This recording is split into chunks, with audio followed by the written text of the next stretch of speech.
everyone. Live from Three Rivers Athletic Complex in Baldwinsville.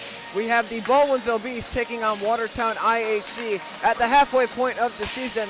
I'm Killian Heffron, joined alongside by my color commentator and producer Brian Heffron. Brian, obviously halfway point of the season for both of these squads.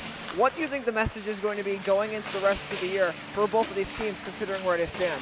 Well, we'll start off with the Bees. First thing is first, it's just outstanding play for the first half of the season. I mean, considering the fact that this team has battled through so much, we're talking about the flu, we're talking about injuries, we're talking about all sorts of sickness. Coach Lloyd is very happy with his crew, and to have that record at 6-1-2, you got to be happy where they're standing. Yeah, and that one loss coming to a very strong out-of-section Pelham team. Meanwhile, IHC walking into this game today at 1-3 at in-section play, but 8-5 overall record. They've struggled in their division so far. What's going to be the message as they try to push through?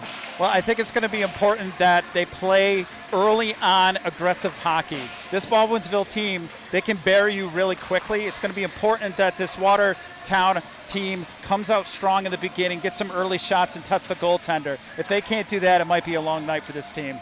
Well, let's have a look at the Baldwinsville coach quote from Coach Mark Lloyd, and here it is. Yeah, well, so Coach Lloyd talks about mentioning how proud he is with this team and where they stand. One of the things he mentioned was the seniors, how proud he was not only for seniors to be on the ice, but it was the off-ice play as well. And that was important to have the leadership be a part of this team. It's something that he was very proud of. And Baldwinsville, another little interesting stat line about them. The Bees coming into this game, per New York State Sports Writers Association, ranked number 11 in the state, which is very high. Only teams above them in the state under Division I is RFA from Section 3. RFA, obviously the front runner, who actually had a big upset loss last night against Ithaca. Those are two of the top teams in Division I of the state going at it right there. Important thing, this is a big week coming up here for Baldwinsville. They got a strong schedule coming up next week against some hard teams. They're going to need to get these wins this week to make sure that they're on track. All right, with that here, they'll go through their starting lineups. We'll be back in a moment on KSM Productions. Do not go anywhere.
just in time to begin this one. Baldwinsville in the home white. IHC in their road blue. And Brian, going back to what we were talking about before, halfway through the year, and Baldwinsville sitting at a good position. Only one loss so far on the season as these two teams line up, getting ready to go. Well, it's going to be important for this game moving forward that this team stays healthy, right? There can't be any sort of second half season injuries that puts Baldwinsville in a spot as they enter the playoffs that's going to put them at a disadvantage. So it's smart to play physical, but also be aware that we don't want any unnecessary injuries. This team has already been bitten enough by that bug. We want to stay healthy so we have all members ready to go by the time we hit playoffs here in just over a month. Hard to believe that we are here at the halfway point of the season here in Section 3. Well, what a season, too. Yeah. What a season. Promises to be an exciting sectional playoff. I mean, you got plenty of teams that could take that next step. Obviously, RFA the front runner, but anybody else, it's anybody's game here. We got teams that are beating each other every night. So this is going to be an important game right here. Really excited about this one. Let's get going. And goal for Baldwinsville, Zach Bison, and goal for Watertown IHC is Roarin' Young. On the draw for the Bees, number 15, Daniel Hibman, matched up against number 22, Carter Nethers for IHC. Waiting for the Bees to figure out an equipment issue. Now they have it all together. Opening draw is taken, and it is won by IHC. We're on their way at Three Rivers Athletic Complex. This one gets thrown down in deep. In pursuit of this is Brady Van Bocklin, who fires this one up the wall. Chipped forward, and trying to get to this one now is IHC. Early rush for Dominic Wisner walking on in. He brought that one to his backhand, but couldn't get it on net. And the Bees are able to survive an early opportunity for IHC. And that one will be blown dead for offside against Baldwinsville. So early on, it was Dominic Wisner who got in there on the breakaway and tried to pull it far side, ended up putting it just to the right of the post. Yeah, great start here for Watertown. That was exactly what they needed. Test this goalie early is what their goal is. This is won and brought forward now by the Bees.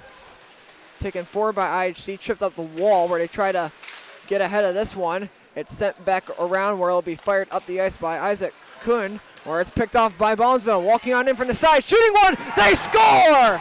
It's Rylan McCollum, his 6th of the season, and the Bees jump out to an early advantage.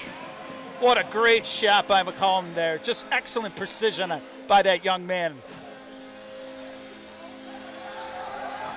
McCollum just able to kind of break through. Bit of a defensive breakdown by IHC, letting him walk through a couple of defenders.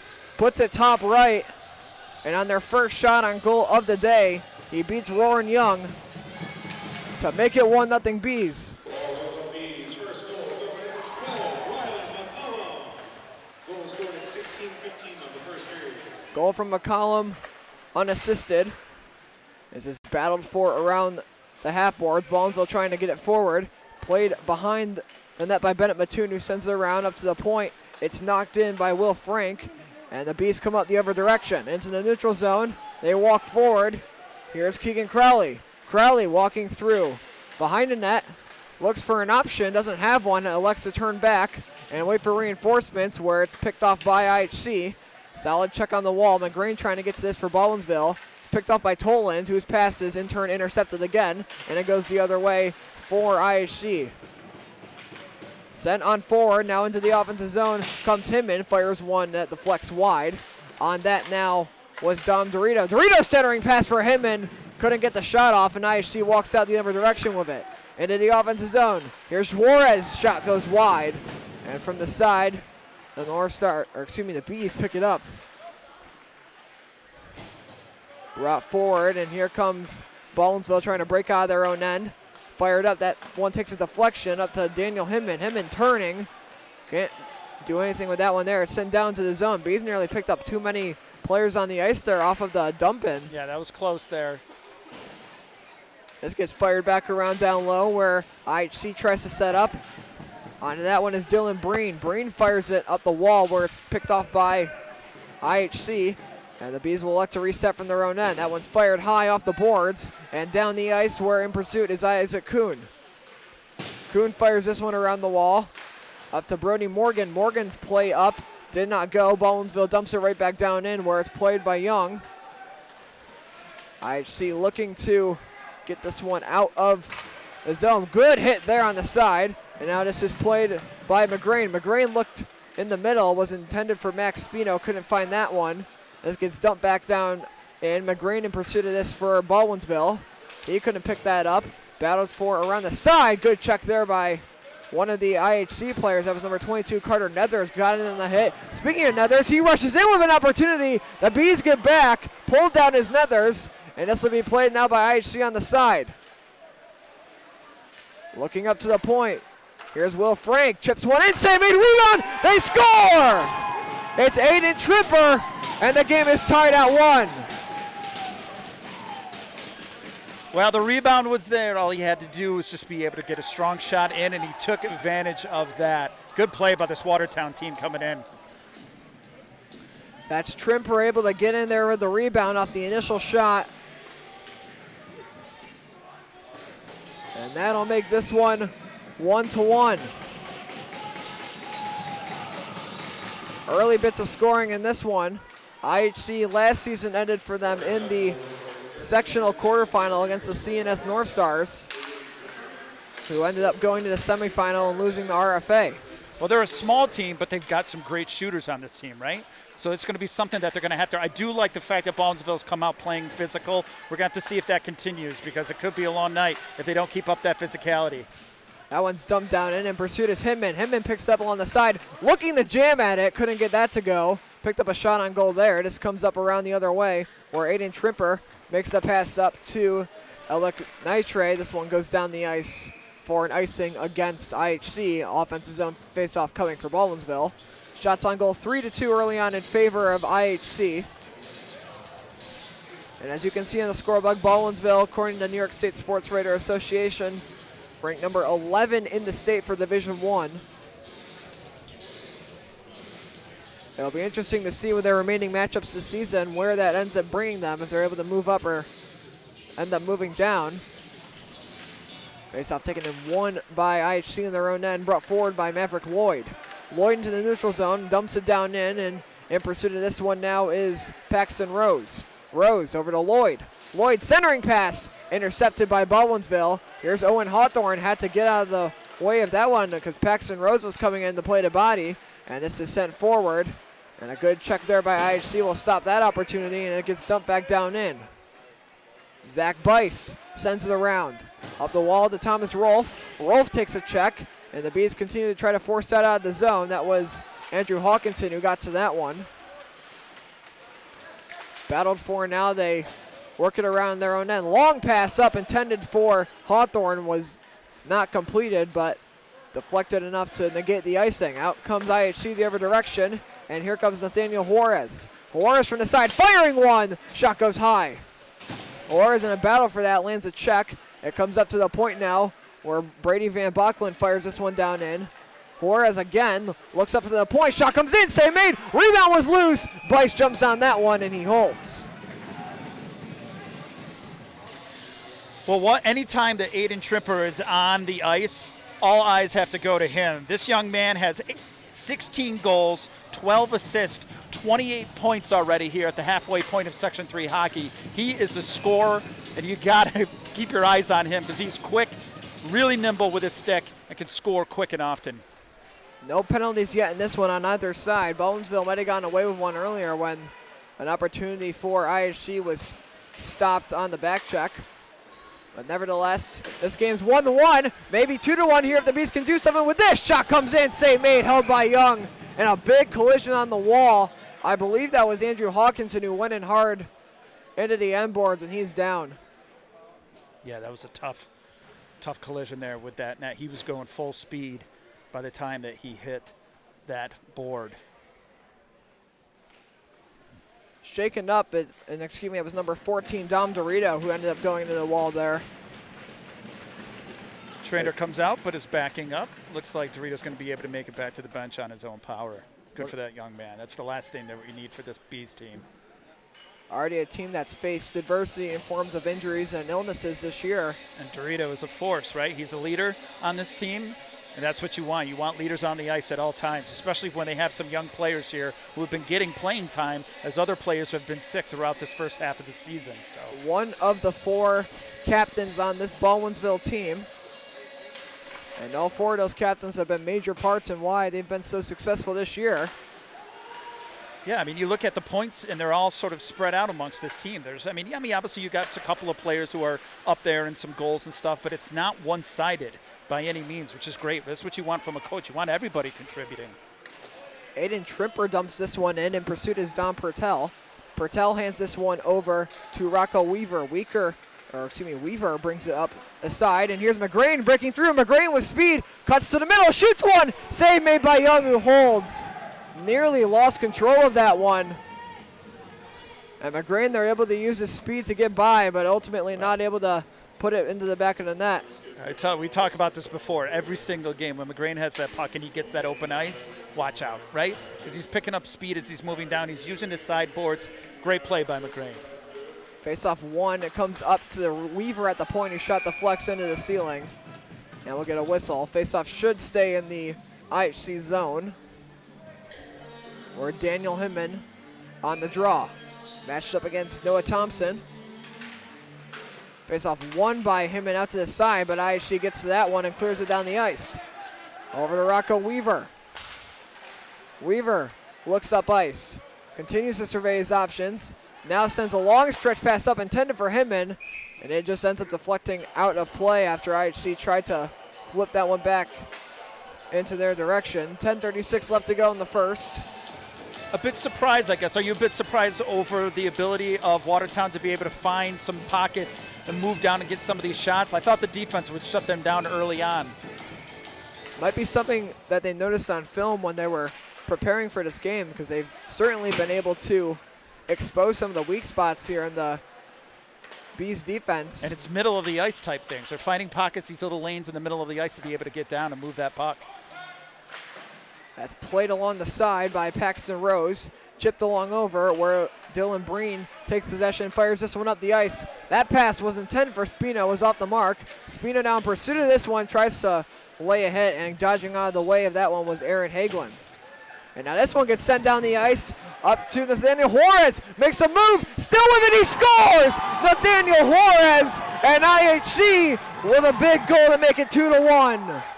Well, we just talked about that, right? They got room, they got space to come in and attack that net, and they just got some beautiful moves to move that puck right and left before he found opening into the net. What a great play.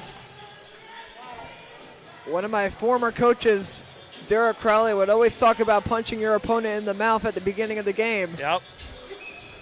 Baldwinsville threw that initial punch, but IHC has crawled back and hit them much harder. 2 consecutive goals makes this one 2-1. And really impressive because, as you pointed out, they were down a goal on the road and came back with 2 unanswered. So what a great play here right now by this Watertown team.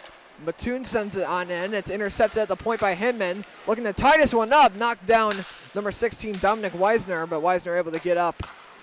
And now Weisner picks this up. He'll dump this one down and deep, and here comes the forecheck. Cooper Esposito, the first man in for IHC. This is sent up the sideboards, trying to chip that forward for Hinman. It just did not go where they were intending it, and it comes back down to Bennett Mattoon. Mattoon looks up the ice. That's picked off by Sam Miller. Miller's shot did not go. Good save there by Zach Bice. Yeah, scary situation when you have that turnover, and that puck is coming in that quick for the goaltender. So great ability to stop that and prevent this from getting a little bit of out of control here in the first period.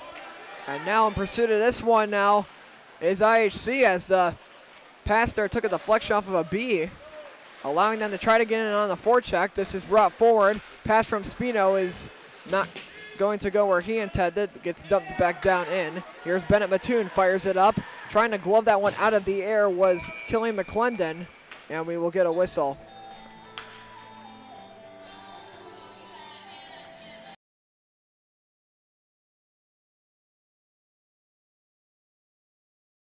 All right. On the draws, McGrain matched up against Carter Nethers. Nethers wins it back. It's dumped down in by Killian McClendon. And played now down low by Don Pertel. Fires it up, just forward, and a good check initially stopped the Baldwinsville breakout, but eventually the Bees were able to find their way out. McClendon sends this one down in deep after it took a weird bounce. Nobody knew where it was for a second. Down low is Weaver. Now this one's sent to the middle. Opportunity for Aiden Trimper did not go. That shot gets blocked. From the point, Trimper shot stopped and held by Bice. And a little extra pushing and shoving after that one. Maybe a bit of frustration early on from Baldwinsville here. Oh, I agree completely. I mean, once again, they're getting some open shots here. And Bice, thank goodness, is sort of trying to keep them in the game on this one. But early testing here by this Watertown team. They got the confidence, Killian, right? Now on the draw is Dorito, who wins that back. Trying to chip it up the wall with Pertel. Didn't go where he wanted. And a weird angle shot on Bice is held. A shot from Maverick Lloyd. Trying to maybe catch him by surprise there. Bice has had to make some huge saves here. Not even halfway through this first period. Already 9 shots on goal for IHC. On the draws is one back by Hinman. And now getting on to this Arta Bees. This is chipped forward. Here's Hinman trying to get to this one. He steps in and lays a hit into the wall. Trying to fire this one up the wall is IHC. This comes out and now down the ice. It's on goal to Bice, who has to make a quick decision. Dumps it over to Rocco Weaver. Weaver brings it forward, chips it out of the zone, intended for Joe Tolan. Tolan overskated it a little bit, so he had to go back to try to get to that. Now trying to break through 4 players there was, and now we get a penalty here. I believe it's going to be too many players on the ice. That's a costly mistake there from IHC. And so serving the penalty is going to be number 6, Noah Thompson. And so the Bees are going to get a power play off of a huge mistake there from Watertown. And our first penalty of the game is for too many players on the ice. Yeah, this is a big opportunity here for Baldwinsville, right? They've been struggling a little bit to be able to counter. Now they got the extra man. Let's see what they can do. That one immediately sent down the ice. Bice comes out to play it, nearly loses an edge, and then gives it over to Keegan Crowley. Too many men on the ice. The official call. This is sent down. Big mistake by Baldwinsville, letting Carter Nethers right in front of the net. Bice bails him out. He's had to make some huge saves in this game. He sure has. Part of the reason Bevo only trails by 1. There's a good hit on the wall as IHC fires this one out of the zone again. And this Baldwinsville power play, Brian, that we've seen throughout this year be really successful, having early struggles against this IHC penalty kill. Yeah, and with each one of these situations, that just builds confidence for this Watertown team, right? So you got to look at what they're doing. They got early goals. They're right now doing a great job killing off this penalty, building confidence against a team that's supposed to be here, one of the top in the Section 3 hockey. Trimper tries to get to that one, couldn't do that. And here's Hinman into the neutral zone. Will carry into the offensive zone, looking to set something up. Hinman makes a move, gets checked. This goes out of the zone, springing a one-on-one. Here comes IHC moving on in from the side. The shot there, high and wide from number 33, Alec Nitre.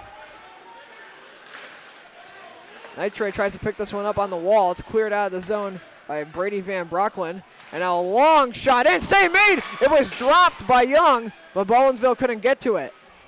Up to the point, shot is kicked away. McGrain right in front, didn't have that one. It's still loose on the side. Somehow Baldwinsville starts the puck.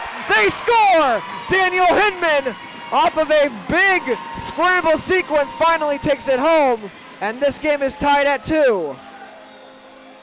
McGrain went down at the end of that one, was slow to get up. But the Bees tied this game up at 2 after IHC failed to clear the front of the net there for about 10 seconds, and eventually number 15, Daniel Hinman, got in and finished it off.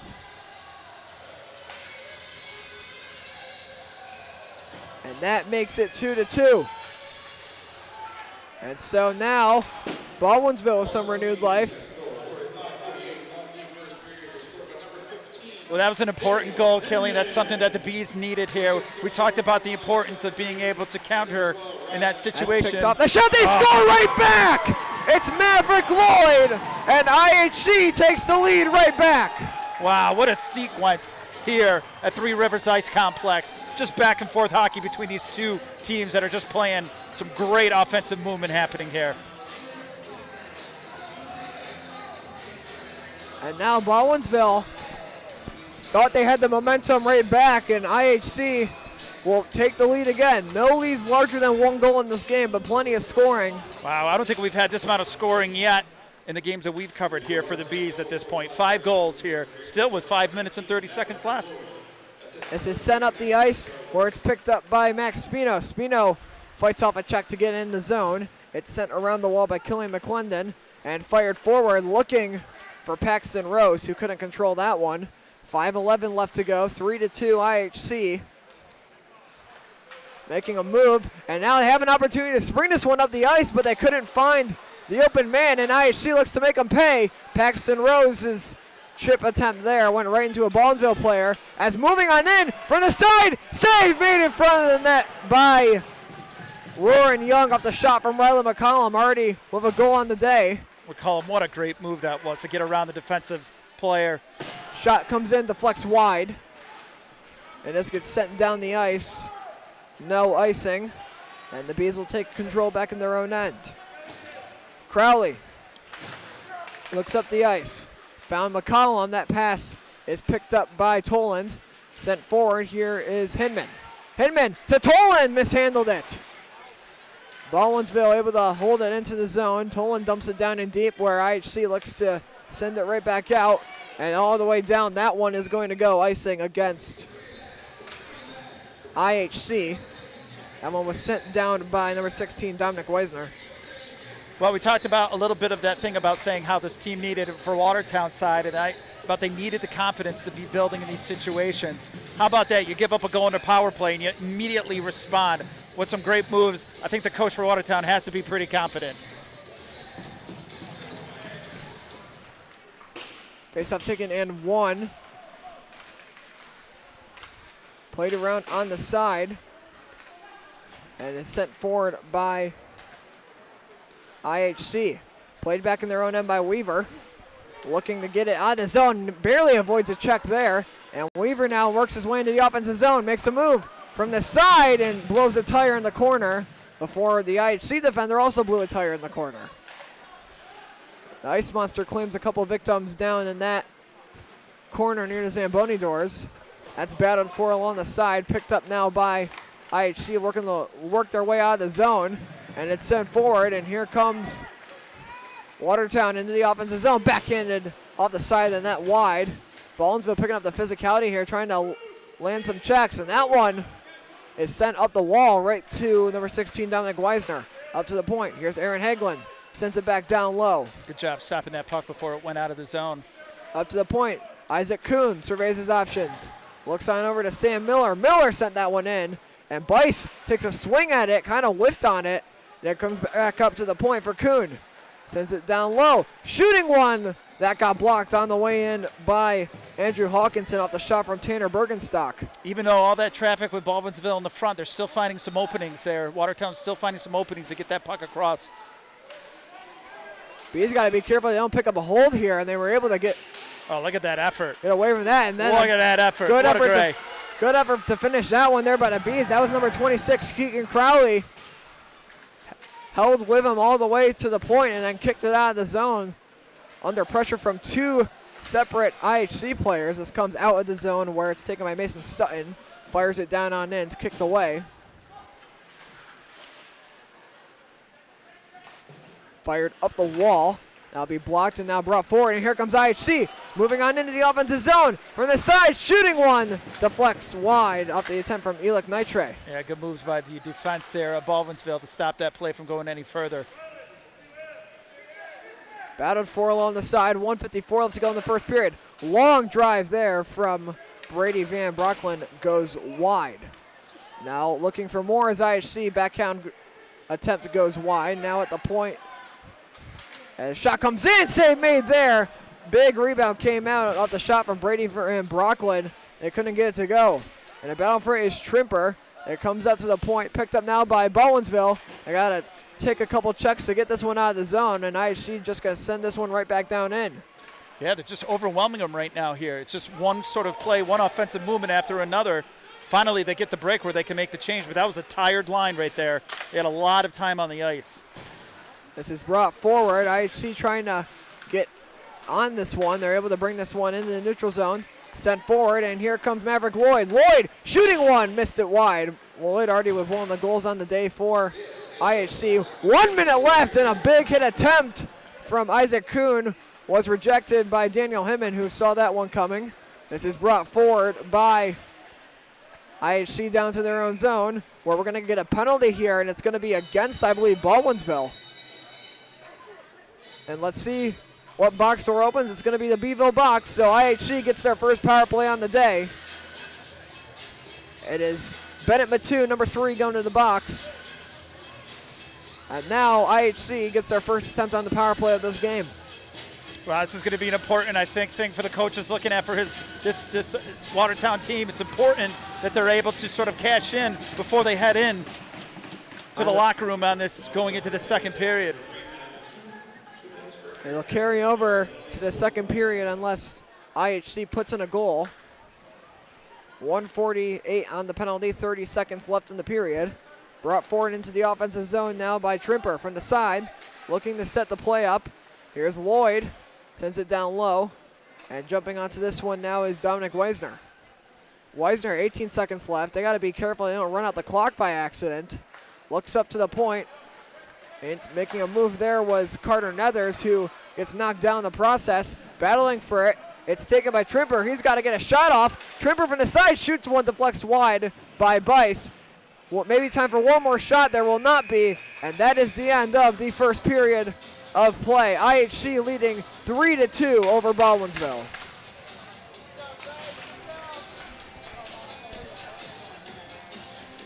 .114 will on the penalty will carry over to the second period of action.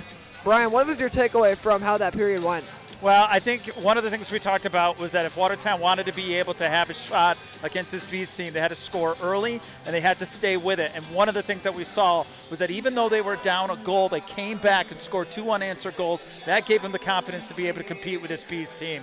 I think you go into that locker room and the coach is going to say, boys, right, keep up that energy, keep up that physicality if you want to compete with this team. Now you look back at that third goal on the period for IHC, came from Maverick Lloyd. They don't get that goal as fast as they do. We could be talking about a really different story right now. Yeah, well, and Maverick Lloyd, 11 points on the year coming into this game. That is going to be his 10th goal of the season. He's a shooter. You've got also multiple different shooters here. Tripper, he's a shooter. So they've got some confidence. They've got some shooters. The question is can they be able to compete? That's the thing that we're going to have to look for in that second period. So with that, we will go to the first intermission. Bees trail 3-2 after 1.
We welcome you back here on the KSM Productions for the second period of action between the Baldwinsville Bees and the Watertown IHC Cavaliers. 3-2 is our score following one period of action. Brian, what's your big takeaway from that period?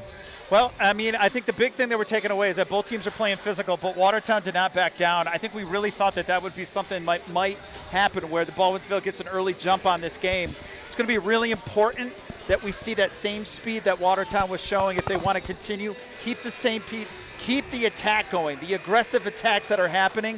Baldwinsville had no answer middle of the ice, right? They kept on finding openings going down and getting shots off. They could not stop that middle of the ice penetration that was going on by this Watertown team. So we're going to have to see if that play continues or if they switch it up, right? Does Coach Lloyd put a little bit more physicality onto these players as they got sort of moving down the ice from right to left? We'll have to see what happens there in that situation, but they got to stop that. They've got quick shooters. They got aggressive shooters. If they want to keep themselves in this game, they got to be able to handle that. Well, here's a look at the standings for Section 3, Division 1. Syracuse, the number 1 overall team in the division, followed by Baldwinsville, West Jenny, RFA, CAS, CNS, FM, Mohawk Valley, Obey, IHC, and then Fusion. Big upset coming out of the Fusion versus Obey game in the battle of teams in the bottom 3 of the division. Fusion, a big 5-0 victory in that matchup. Yeah, great job by that team right there to be able to come back. One of the things that we talked about at the beginning of the year, Killian, was Coach was talking about he really felt, he kind of predicted that this Section 3 Division 1 was going to be heavy in the middle, right? He expected a team or two to be at the top, but it was going to be close proximity in that middle, and that's what we're seeing. We're seeing a lot of teams that are contenders here. This second half of hockey for Section 3 and Division 1 is going to be fun to watch. Every night it's going to be a battle between these teams trying to sort of position themselves for an opportunity here to make themselves into the playoffs. Just about ready to go for the second period. On the draw for Beeville is McGrain, and he is matched up with Carter Nuthers. Underway, IHC leading 3-2 as we start this second period of action, looking to extend that lead. Baldwinsville got the first goal of this game. IHC responded with 2 of their own. Beeville tied it back up, and then mere seconds later, IHC picked up another one. That puts us at where we are right now. Number of goals came early in the period within the first 3 minutes. Yeah, we were talking about how that was probably the most goals that we've seen this year in Division 1 happening in that first period for the games that we've covered.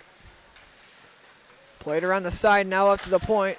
Here's Isaac Kuhn, puts over. Now centering pass to the middle. Oh, opportunity there for Aiden Trimper. Couldn't get control of it. Trimper now on the side, looking to rotate. Finds on the other side of the ice, Isaac Kuhn, back to Trimper. Trimper lost it, and it's just sprung forward. Can McCollum get to it? Out comes Young, and this is going to be fired. Young saves a goal with his stick and deflects it out of play. Wow. That's not going to, I don't think that'll count as a shot on goal. We'll see what they put on the actual scoreboard here in the rink, but he just saved the goal, getting his stick down and ramping that one away. Talking about the awareness from the goaltender to be able to look up and see that there was a second Baldwinsville player who got his stick on that puck to shoot it. Excellent reflex there by the goaltender. Spoils a breakaway for Rylan McCollum, and then spoils the second attempt. I didn't catch what number had that shot, but I mean, very close for the Beast to tying the game up right there. This is chipped around the wall. Onto this one is Dorito. Dorito battles for it around the side. And continuing to try to get at this one, it's fired up the wall. Making a move on that is Joe Toland.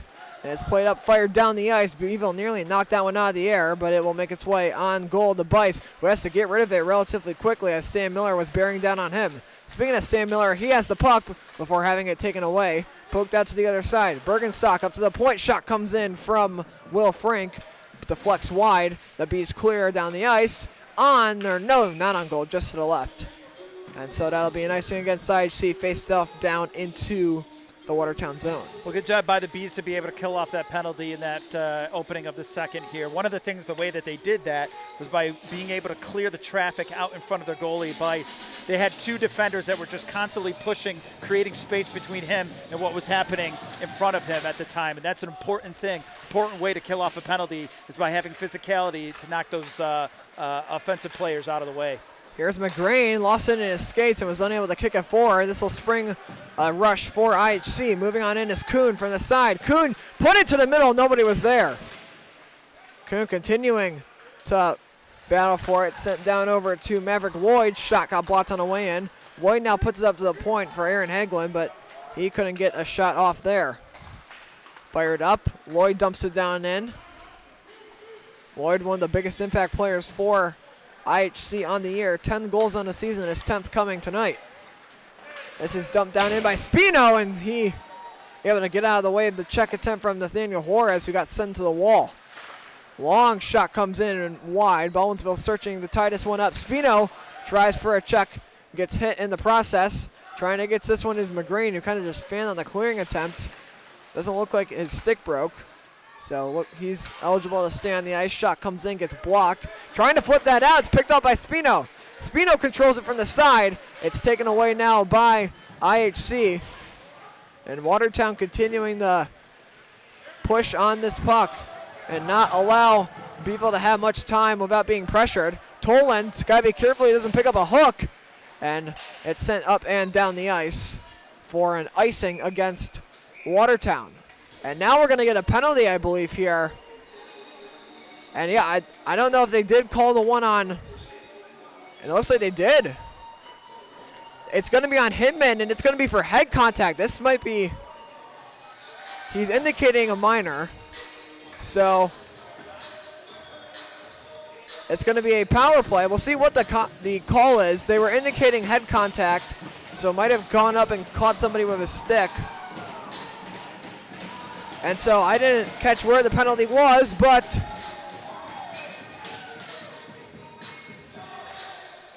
that makes it a power play for IHC, but not if Baldwinsville has something to say about it. Cutting on in, shot there, save made. Here's Spino turning around, puts that one on net, denied. Excuse me, that was McGrain, not Spino on that second shot. Brought forward now by IHC, coming out the other direction. It's Aiden Trimper up to the point now to Dominic Weisner. Weisner walks in, fires, deflects high out of play.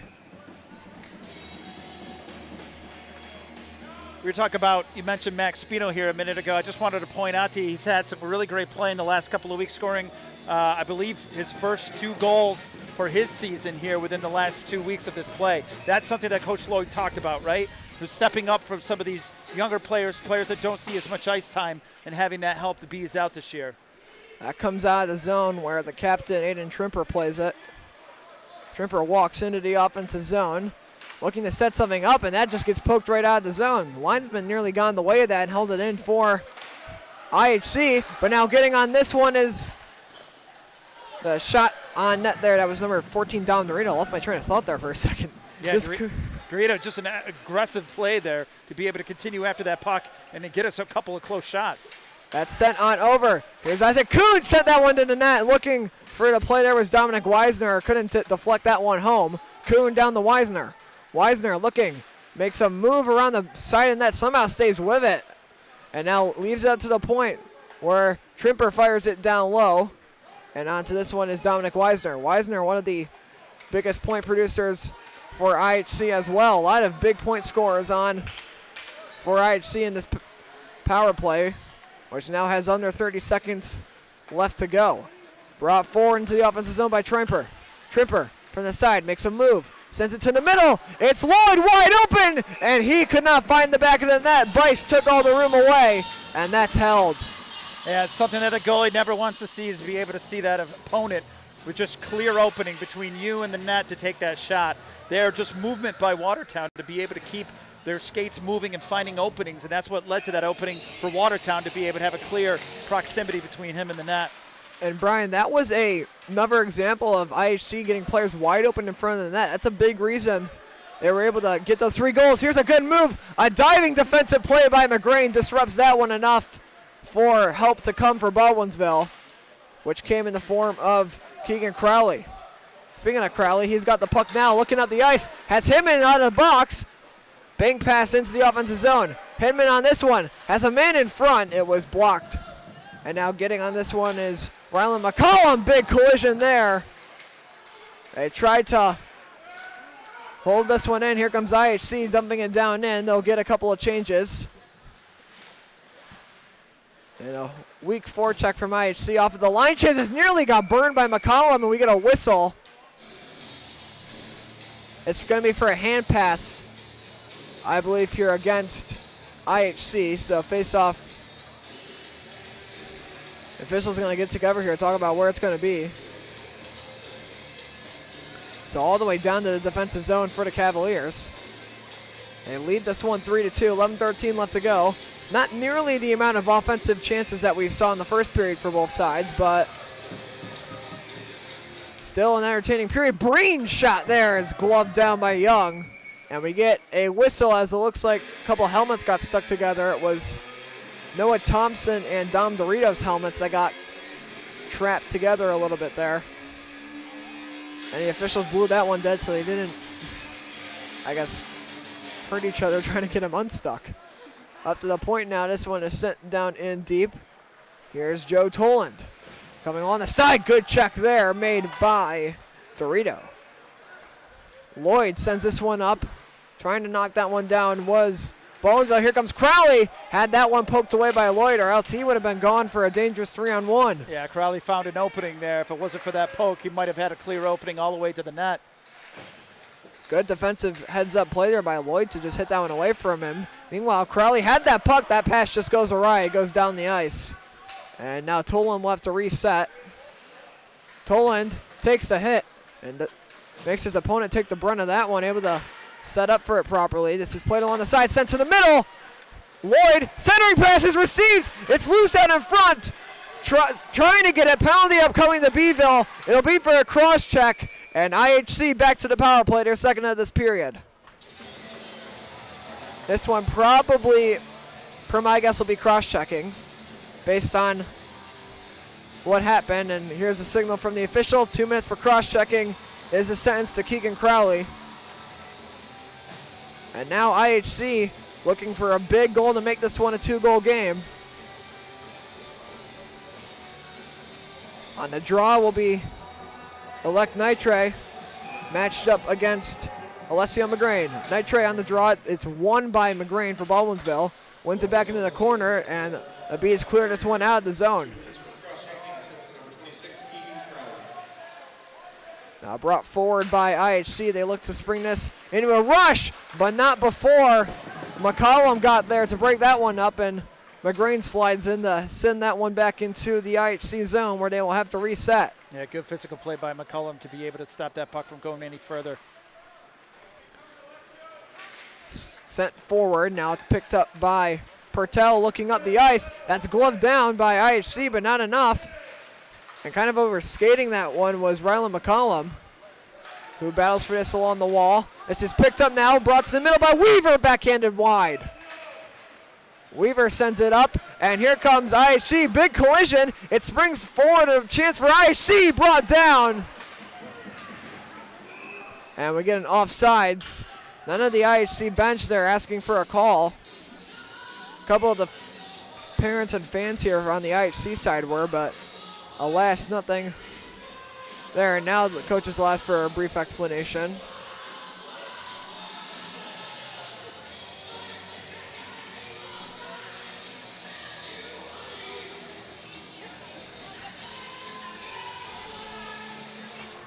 Face-off taken and won by IHC. Looking to set up here under a minute left. Taken down was number 7, Aiden Trimper. Looks like he might have gotten tripped up there. Now a shot there from Lloyd. Goes high. Secondary attempt from Dominic Weisner did not go. Sent back down in. Trimper shooting one. That one is blockered away. And now played around the side by Weisner. Weisner looks to the middle, has no options. Now he just tries to wrap it himself, and Bryce was ready for that. He holds.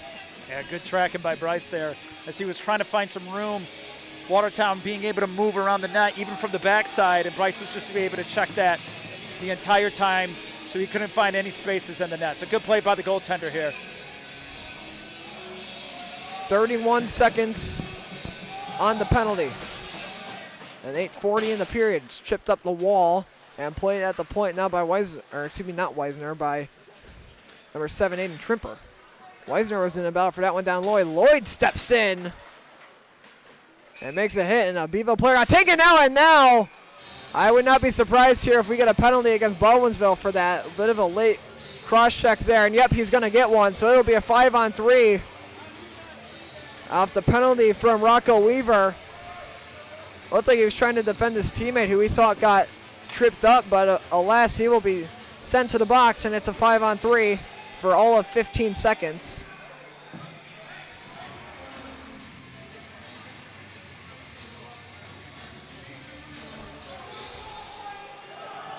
And Baldwinsville, for some reason, tried to send 4 onto the ice. It's a 5-on-3, so that's not going to work. And so 15 seconds of a 5-on-3. Most of that will get killed off here by this clearance. Yeah, important face-off win there by the Bees when you're in that situation so close to the net and you got 2 people off the ice for your team. Sent all the way down the ice. Back on to the ice is Crowley, who is immediately replaced by Rylan McCollum. So back to a 5-on-4. IHC unable to hold the puck in the offensive zone during their brief 5-on-3. Brought forward into the offensive zone now by Trimper. From the side, Aiden Trimper looking to the middle, and that one's picked off. Bees clear all the way down the ice. It was McGrain that time, sending that one down where IHC will have to reset. Roran Young starts the play, where he gives it over to his defenseman Isaac Kuhn, who then lays it off for Paxton Rose. Or excuse me, not Paxton Rose, I believe it's Aiden Trimper. Here's Trimper, walks forward. That's handed back along down low. Making a move on that one were the Cavs, but they couldn't get that one to go. Sent to the middle, shot there, did not go. Great awareness by Watertown to be able to track their players on where they're headed. That one will get sent all the way down the ice. And now IHC to reset in their own end. It's Carter Nethers looking up the ice.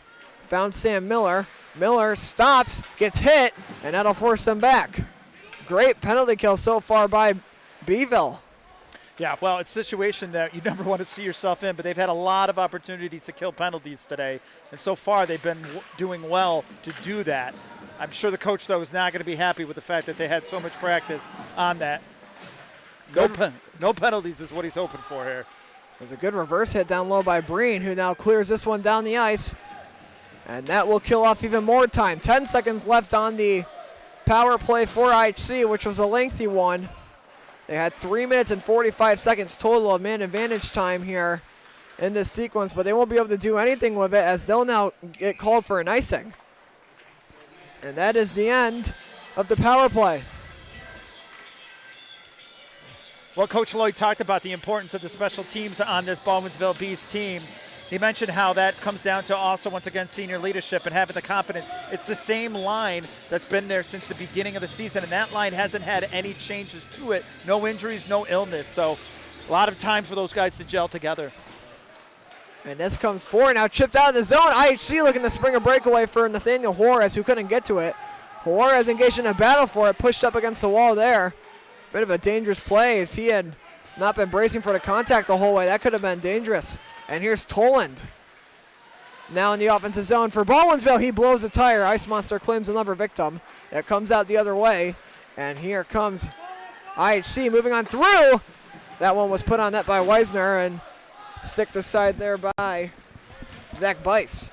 And now McGrain the other way. McGrain sneaks to the middle.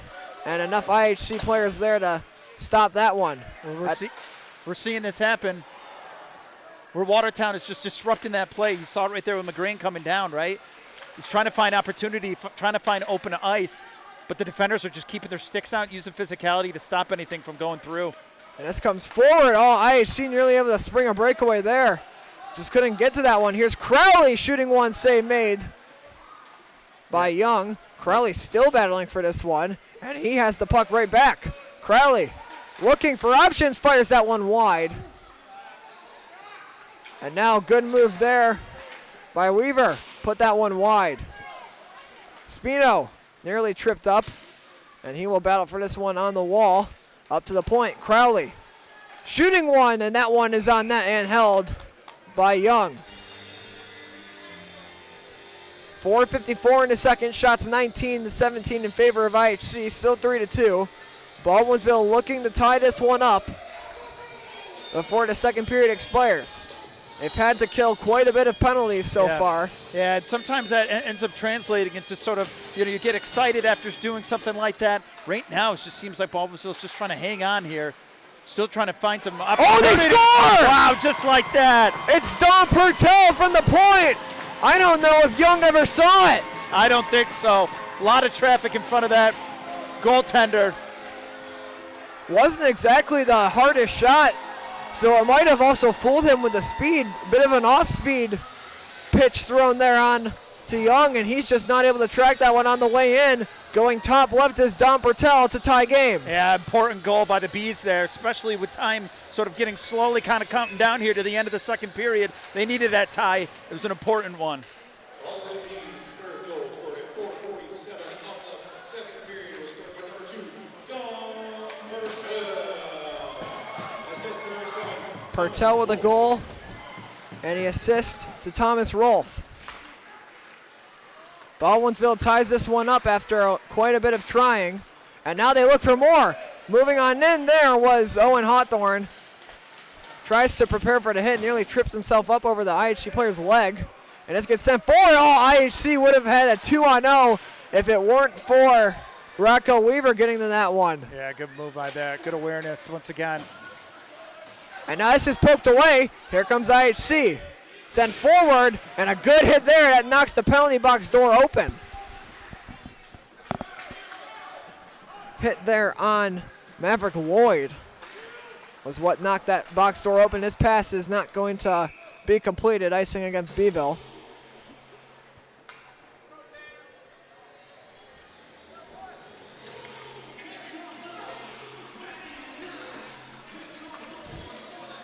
Beeville still only one loss coming to Pelham.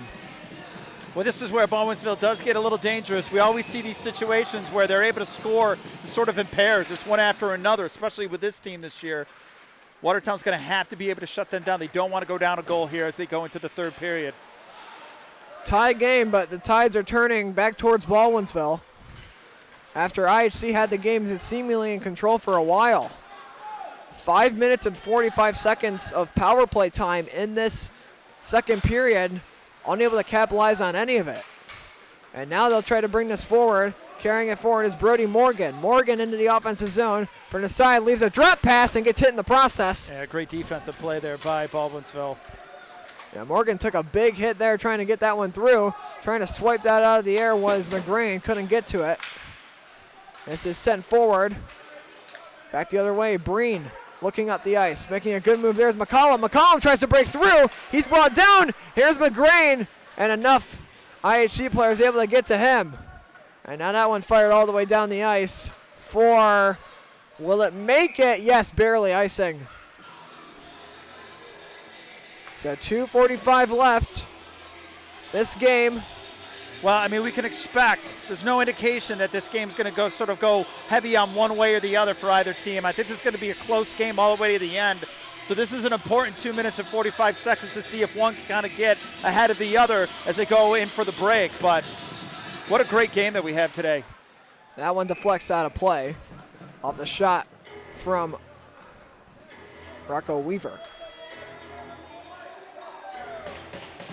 2:36 left here in the, or excuse me, 2:42 left in the second period. Shot comes in, deflects, save made, rebound. Oh, they had the 5-hole open, but they couldn't find it. Here's Hinman up to the point. Pertel has a goal already. That one deflected wide, and we get whistles. We got sticks everywhere here. And yeah, I'm not sure what the whistle was blown for. It'll stay in the IHC zone.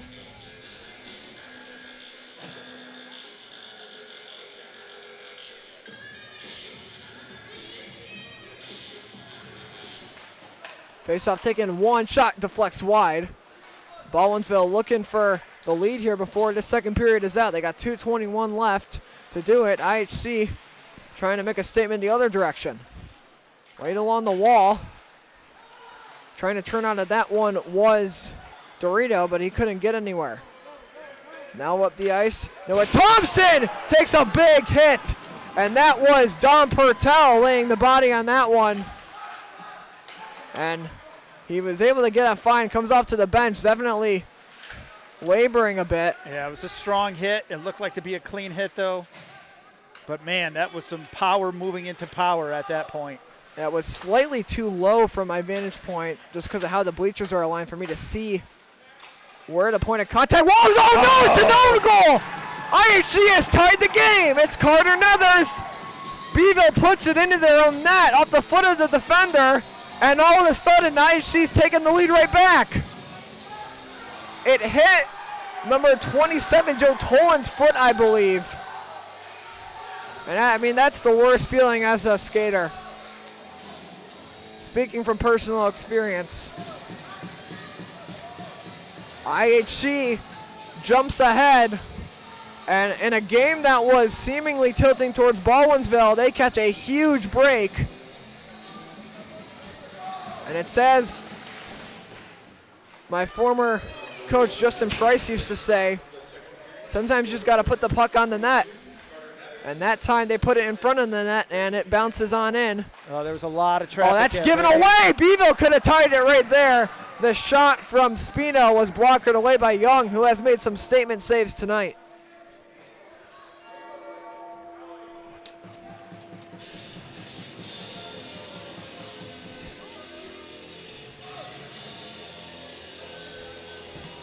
Front runners in Section 3 Division 1 look to be the Syracuse Cougars, one of the top teams in the section for Division 1 this year, alongside with RFA, Beeville, and West Jenny.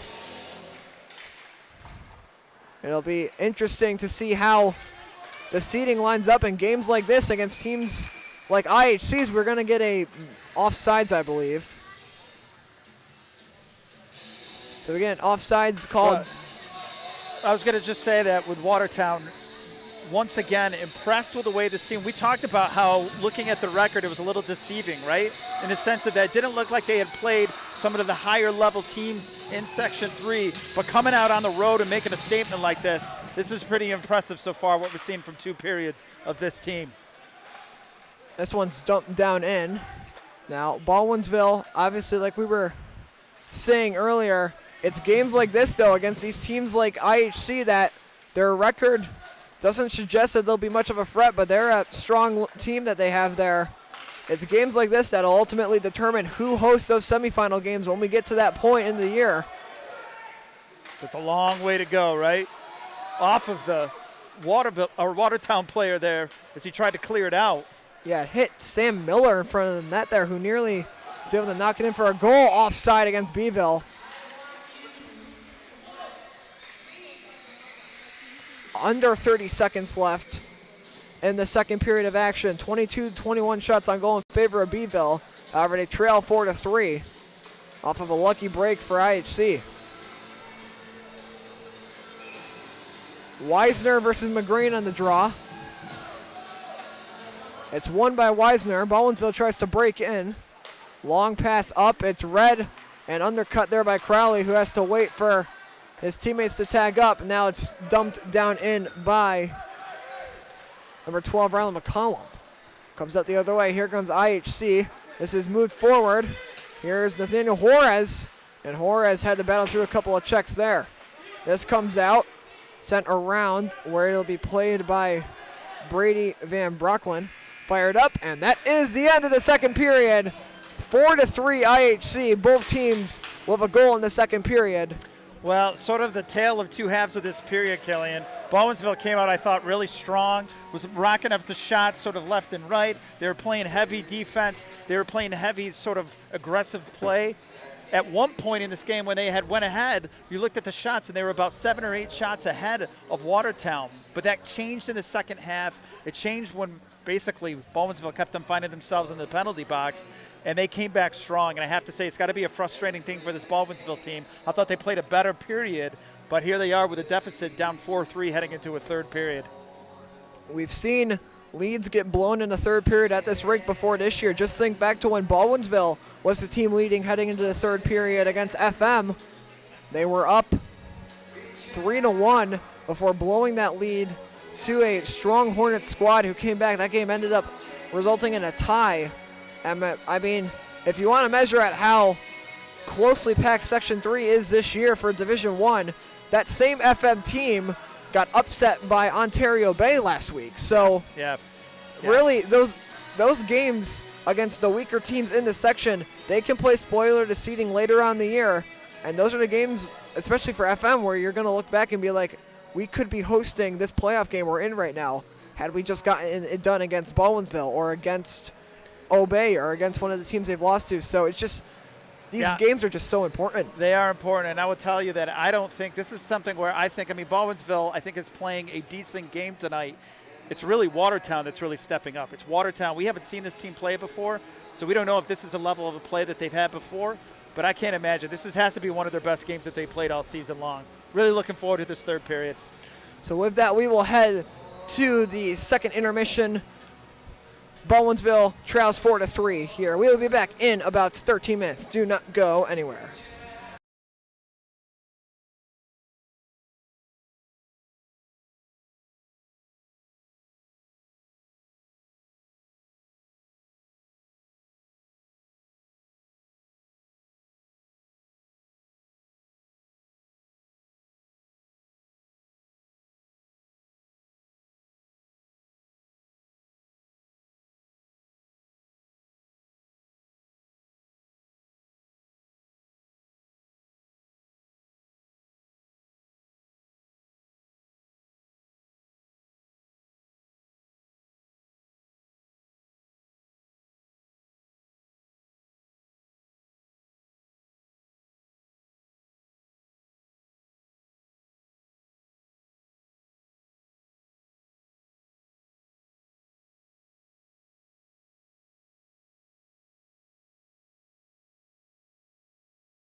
We welcome you back here on the KSM Productions for third period action between the Baldwinsville Bees and the Watertown IHC Cavaliers. This game currently sitting at 4-3 IHC. Both teams scoring a goal in the second period. Baldwinsville is coming from Dom Pertel, and Watertown's coming off of an own goal off of a Baldwinsville skate as they tried to clear it out in front of their net. Brian, this is a game that obviously Baldwinsville doesn't want to be in at this point, and what do you think is going to be the key to getting out of that? Well, we're in uncharted territory, right? Because here we are at the rink where they have not lost a game outside of, I believe, did they lose the game to, was it Pelham that they lost to here, or was that? That was the Skinny Atlas, right? That was at the Skinny Atlas tournament. So we were saying that they haven't been in this situation before, right? We know that they've come out and been down by goals before and came back and tied them. But this is a situation where they really want to do, and this was, we were talking to some of the players, they wanted to make sure that they kept this rink undefeated for this senior squad. They did not want to lose a game here. So I think there's a lot of pressure, right? There's a lot of pressure on this Baldwinsville team going into this third period. On the flip side, you take a look at this Watertown team, and I don't think there's any pressure at all. I think already they're overachieving of what they've been able to sort of come in and think they were going to be able to do. So it's important. This is going to be really important to see how tight the Bees play. Can they play a looser game and be able to open up some space to be able to score some goals? I think that's the thing we got to look for. This Watertown IHC team, here's a look at their roster. Head coach Chris Nethers, he's got to be pleased with the performance he's seen so far today out of his Cavaliers. Yeah, some great players, some great talent out of this Watertown IHC team. And you look at the guys that are scoring here, right? You got Dominic Weisner, you got Maverick Lord. All these players contributing to this game right now. So no surprises here across the board that they got some shooters that are finding some success. Here's a look at the upcoming schedule for the rest of the season at home. Our upcoming broadcast schedule, more like, for the halfway Baldwinsville. point. Halfway point of home games, halfway point of these home broadcasts in the regular season.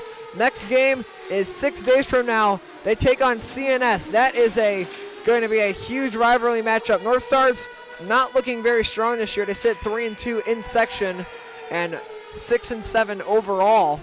But these rivalry games with these three districts that are right next up to each other, Baldwinsville, Liverpool, Cicero, North Syracuse.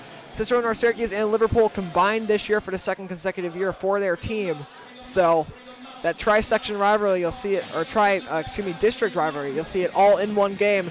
And then possibly the matchup of the section, RFA versus Beeville. We have it here on KSM Productions on the 22nd. Promises to be an incredible matchup between those two. Yeah, and Killian, we talked about RFA having their first loss of the season to Ithaca. We were just checking in at the MAC. They are up 1-0 against a strong FM team, a team that, by the way, tied Baldwinsville here at Three Rivers Ice Rink. So lots of play to be played here. Great period to be watching hockey.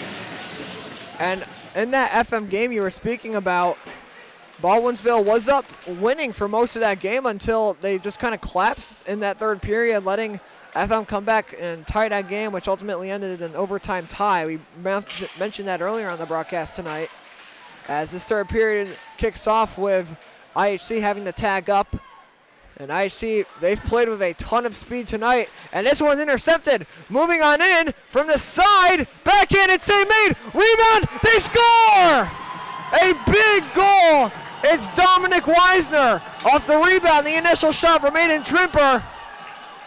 And IHC, 31 seconds in, has the insurance marker. Well, Killian, once again here, a situation where we're getting these turnovers, right? We talked about the importance of turnovers in a game like this, and soon enough, not even a minute into this game of the third period, we have a turnover that leads to a goal. So once again, that is a deflating start for this Baldwinsville team. They're really putting themselves in a hole here. They're going to have to really show some leadership from all players on the ice if they want to claw themselves back into this game. Now, we've seen the Bees overcome a hole like this, or similar to it. Oh, and actually there's a power play right now for Baldwinsville. I don't know what the call was. There's a player currently climbing into the box. It's going to be number 22, Carter Nethers. I'm unsure if he's just serving and it's a bench minor or what happened. Well, here we go. So we'll see what the announcement is from our PA announcer, Randy Roth. Yeah, important opportunity. This game is all about finding the advantage. And this is going to be an important opportunity for Baldwinsville to be able to call. We talked about it, finding a way to get back into this game. Here's your opportunity. So unsportsmanlike conduct is the call. Unsure when it happened. It might have been when they were going by the Baldwinsville bench. One of them might have made a gesture that caught the officials' attention. Regardless, Beeville picks up a power play, looking to make this back to a one-goal game. And Brian, we've seen the Bees overcome leads like this in third periods at home this season. Yeah. They did it earlier this year against Ballston Spa, a game which we were not broadcasting. But, I mean, that was a great effort by the Bees to come back. It's the shot there, same lead, wide open rebound. Couldn't find the back of the net. Oh, man, what a chance for Dom Dorito. Yeah, nobody in front of him there, just had the shot. And now, oh, that could have been a 2-on-1 there for IHC. Anyways, continue with your thought there, Brian. Well, no, I was just going to say that he had an open shot there, but the great tracking by the goaltender prevented that from going anywhere. This is brought forward, and here come the Bees in the offensive zone. McGrain shoots, got blocked on the way in. McGrain in pursuit. It's wrapped around into the official. McGrain has some time to the middle of the Hinman, who scores, and the Bees get one back. It's a one-goal game once again on the power play. Baldwinsville off the goal from Daniel Hinman. What an effort by McCrane, though, on that situation to be behind the net. Bounced off the, you're right, bounced off the play, goaltender and was able to find an opening right there for the goal. So this is one of these, how many times have we had this game where one team scores, the other one immediately scores right after? Shots 23-23 now, and an even game which has gotten even more even. It's crazy. We've had this happen over and over again where one team will come off and it's immediate score on the other end. These teams don't want to have any separation from each other today. Baldwinsville looking to stay perfect at home and undefeated at home. 2 ties to Ballston Spa and FM, which were 2 consecutive ties at home earlier this year. Or 1 loss coming in Skinny Atlas against Pelham. This is sent all the way down the ice, and to get to this is Dylan Breen, who turns around. Breen makes the pass forward. Baldwinsville looking to stretch the ice here. This gets sent down the ice. McCollum in pursuit. He's going to beat out the icing. He picks it up, loses control, tries to jam it through Brady Van Brocklin, but couldn't get anywhere there. And it's just flipped up out of the zone, and now in pursuit now. Oh, man. That was Aiden Trimper in pursuit. He nearly got to it, too. And here's Spino getting in. He got knocked off the puck. Lifted forward where the Bees take possession. Keegan Crowley in his own end. Looks up the ice. Takes a check and it gets dumped down into the zone. Or no, it gets dumped into the IHC bench. Out of play. 14-17 to go in the third. Shots even at 23. 5-4 IHC lead. Yeah, I mean, just a mirror of what we're seeing in each period here. High scoring, high speed, attacking. Not a lot of sort of that we talked about. Where they're going to play a little conservative here in the third period, but not what we're seeing so far from both teams. Big crushing check. Oh. They score. It's a tie game, and I believe it's going to be Daniel Hinman. Yep. His third of the night. Hinman with a hat trick makes it 5-5. And a 2-goal lead erased. It only takes just about 2 minutes and 40 seconds to do after it's obtained, and Mark Lloyd threw his hat onto the ice there for Baldwinsville to celebrate the hat trick. Yeah, excellent job. It looks like he's got a family in town here for this one. I bet they were very happy with their young man here today. 11th goal on the year. And here's McGrain, backhanded through the crease and wide. Hinman with a hat-trick centering pass, all intended for number 12, Rylan McCollum. Bees nearly get 3 consecutive in a game that seems like anybody could win it, but right now the momentum certainly with Baldwinsville. 2 consecutive goals in quick succession. And that was something we talked about too. We were talking about how the Baldwinsville team just seems to score in sort of 2s and 3s, right? It's one after the other. Their most dangerous time on the ice is after they score a goal as they're hunting for another one. This is sent up the ice. Now, that's not to say IHC hasn't been able to counter that. We saw that earlier today off the goal from Maverick Lloyd, who immediately responded after Baldwinsville tied the game at 2 back in the first period. Yeah. This gets sent forward where it'll be played by Purtell. Purtell's made his presence known with a goal and a few big hits on the day. Here's Hinman, the 3-goal scorer. To the side, Hinman shot deflected out of play. Yeah, he wants more. You can tell this young man wants more here. He knows he's got the groove going in this game, and he's just hunting for more goals. It's the type of game where you're going to have to lean on the back of your star players, and certainly Bees have done that tonight. And now on the draw, Hinman won it forward, and still trying to fight for this one was Hinman. Picked up by Dorito on the side. Here's Weaver, tried to dig that one out, was unable to. It's cleared out of the zone, and sent to the ice there is Breen. Dumped down in. On this one is Isaac Kuhn.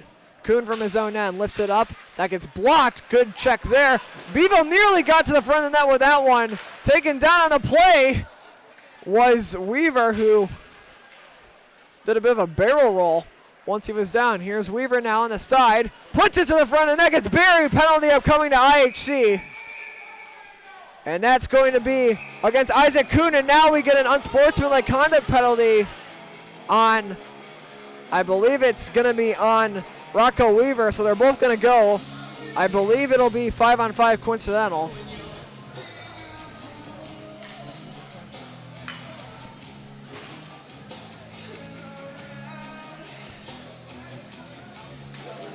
So we'll see what they do. If it's 5-on-5 coincidental, then it won't have to go up on a scoreboard, but if it's not, it will. So it looks like it's 5-on-5, so nothing here.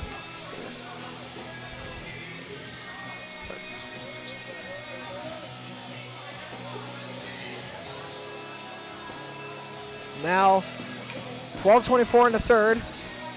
Baldwinsville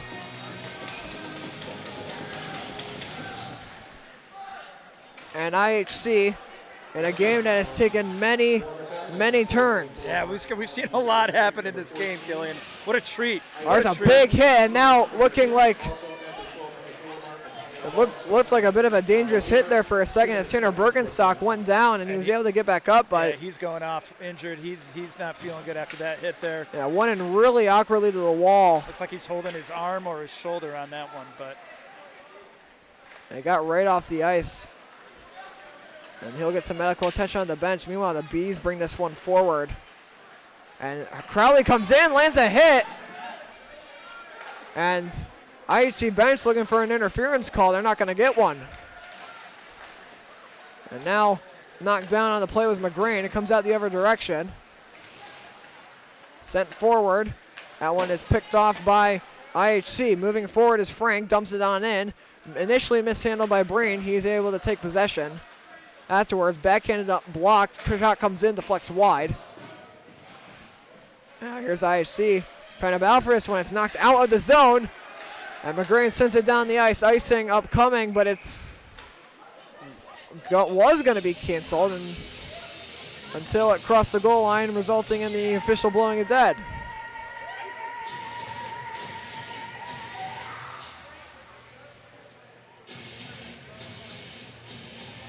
Watertown bench getting an explanation for something. Not sure what exactly. 5-5, 11:08 left to go. If nobody scores or both teams equal each other out in the remainder of regulation, it goes to a 5-minute, 5-on-5 sudden death overtime. Nobody scores in that, game ends in a draw. And that one was fired in on net there on Bice. He had to be ready for that one. Brought out the other way by the Bees, and blowing a tire there was on the Bees, and now another Bee blows a tire. That was Max Spino who went down after Mason Stutton was the one who went down back in the Baldwinsville zone earlier on. Icing up coming against IHC. And so Beeville gets an offensive zone faceoff, 10:34 to go. Well, both teams really flexing their speed here. We're seeing a lot of this back and forth. It's really exciting hockey to watch. Clock is ticking down quick in this period just because we got so much action happening. Just a solid, almost like a playoff sort of atmosphere type feel to these teams right now, isn't it? Season not on the line for either team, but both of them certainly playing like it is. They want this game. This is brought forward into the offensive zone. Making a move from the side, cutting back, passed, and now the turnaround shot, save made by Bice. Let up a rebound for a second, but he holds. And IHC was able to work in there to shot from Sam Miller. Yeah, great job by Bice not to be able to sort of fake out. There was a minute there you thought that he might move right as the player sort of was coming around, but he held his position. So when he did take the shot, there was no space for him to score. Good tracking by Bice. And the draw, it's taken a one. This gets sent around the side. Battled for by Baldwinsville on the wall. This gets chipped up and out of the rink, actually, not out of the zone. Clip the netting, so faceoff stays in the Baldwinsville end. 10:07 left to go, tie game. Pace of play definitely slowing down a little bit here. Both these teams starting to get wary of making a mistake that cost them on the scoreboard. And IHC bench there getting loud, trying to give their team some support. Shot comes in, save made by Bice. Weisner hits to the round.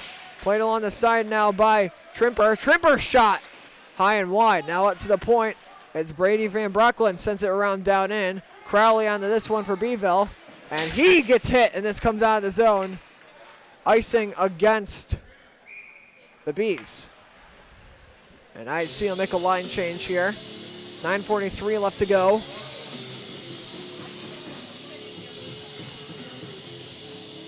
And this back and forth affair that has gone on the entire night. Momentum shifts at every turn. And that's why the shots on goal are currently what they are. Very close because neither team's dominated this whole game. Getting this one forward now, we're the Bees. On this one is Spino, gets taken away. And Isaac Kuhn gave it away. Now here comes Weaver. Weaver scores! Rocco Weaver walks in from the side and makes this one 6-5. Baldwinsville takes the lead. What a shot. So much power. He had the movement, he had the momentum, lifted that puck up just enough to even knock off the water bottle. What a beautiful highlight shot right there by that young man, one of the captains here for the Bees. And we've seen it time and time again. The way to beat Baldwinsville is that you can't give up a ton of goals, because if you get into that game, they can beat you. They have a lot of weapons able to do so. Weaver's one of them. He walks right in and buries that one, making it 6-5. Unassisted is the goal. PA announcer currently announcing the 50-50 winner as well. We get a penalty upcoming here against IHC, I believe. It was blown down when IHC touched the puck, but looks like Baldwinsville is going to be the ones heading, or no, I lied. It's IHC going to the box. Beeville back to the power play, and a chance now for 4 consecutive goals. Well, up to this point, IHC, they have been able to kind of keep their heads together, been able to compete one-on-one with his team. Right now is the situation you're finding. It might be a little frustration kind of kicking in after playing so hard to be in a situation now where they've given up 2 goals here in this third period. That shot deflects wide. Baldwinsville looking for a huge insurance marker. That comes in, save made there by Young.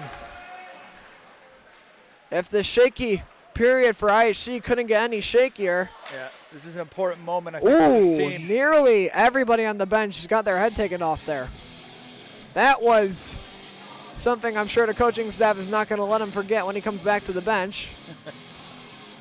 That is not what you wanted to do. He was looking to go high glass right off the side near the bench, but the glass did not exist for him to do so with. Where it exited, they score!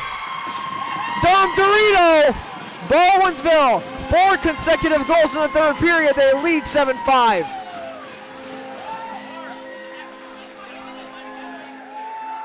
And if this one couldn't get any more confusing, it can. Biggest run a team's gone on tonight. And the Bees, we said it before, when you get into a firefight with them, they will win. They're a high-scoring team. They're proving it now. And Brian, it feels like throughout this game we were just waiting for that offense to click, and it finally has. Well, they were saying this is where Baldwinsville is dangerous. They just come out one after another. They got the talent to be able to do that. And this was comes in waves, Killian. Yeah, it was a period. Oh, there's a good hit on the wall there by Crowley. It's a period that we were walking into, and we had a conversation about this before we went on the air. that we didn't really know if Baldwinsville were going to be able to jump back in it. It's a very deflating goal to give up that fourth one that IHC scored, which was the own goal, but they certainly have far exceeded my expectations. Gave one up early in this third period, but now have 4 straight, and we still have just under half the period remaining. Well, I'm going to tell you something right now. I think this is where the experience. And that's going to be a penalty there. Ran in from behind, and that's. So now the discipline is going to become an issue here for Beeville. Up by 2, you can't be taking penalties, and we'll get the whistle. So it'll be number 23 who will go to the box, Dylan Breen. And now the officials, I think, are going to come together here to discuss a possible boarding major. That would be huge for IHC. So we'll see what the decision is. I wouldn't be surprised if they do give it, it's going to be a major for boarding. And now it's a 5-minute power play for IHC. And the discipline, which has been a problem at certain points for Beeville, is not going to help them there. And now all of a sudden, things get interesting. 7:36 left in the game. IHC knows it. They're banging on the boards, trying to build momentum. Face-off won by IHC. The power play underway. That one got on that save Bice. Up to the point. Trimper shot. Wide. They score. They're 1 away. And now IHC with the response. It's number 19, Maverick Lloyd. He's been an impact player all day long. And he gets another one. 7-6 in this absolute roller coaster of a third period. Wow, just an unbelievable goal by there. There was a lot of traffic in front of the net. You knew that this Watertown IHC team was not going to walk away from this battle, so not surprised here that we continue to see some excellent hockey going on by this team here from the north. IHC can feel it, kicking the boards. Baldwinsville has to rally the troops now, because a game that they seem to think might have been in the bag with all the momentum they had has just been completely erased. And still 4 minutes, over 4 minutes actually, 4:41 left of power play time for IHC. And Beeville's got to be careful they don't take another one, because a lengthy 5-on-3 is a recipe for disaster. A high-scoring shootout.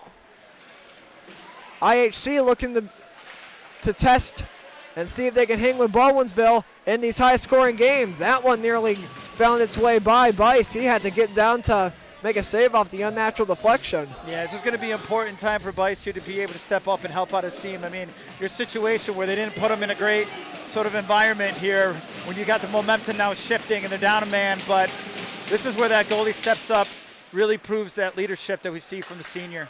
That comes along over. Pass dumped down in by Isaac Kuhn. Getting on this one, the Bees, and it takes a weird bounce right over to Trimper, who dumps it down in.